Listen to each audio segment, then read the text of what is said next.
Good day mga kabersatil. Dito muna tayo kung saan nagkakabit tayo ng mga sabitan ng hose dahil itong mga hose dito ay nakalapag lang sa sahig. Apat na magkakahiwalay na lugar ito nasa paligid nitong malaking bahay.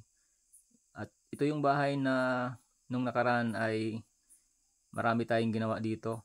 Tayo lahat ang nagkabit ng mga window grills, steel doors, mga sliding doors, at yung motor gate, sliding gate na malaki.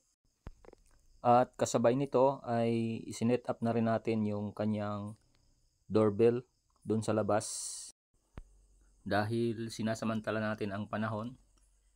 At ibig naming iabot ang aming pagpapasalamat sa inyong lahat mga kabersatil at doon sa mga patuloy na nagtitiwala sa atin dahil every time na sila'y may ipapagawa ay tayo pa rin ang tinatawag. Kaya naman kami po'y nagsisikap na matugunan ang inyong mga pangangailangan. For now, hanggang dyan po muna mga kabersatil. Don't forget to like, share, and subscribe.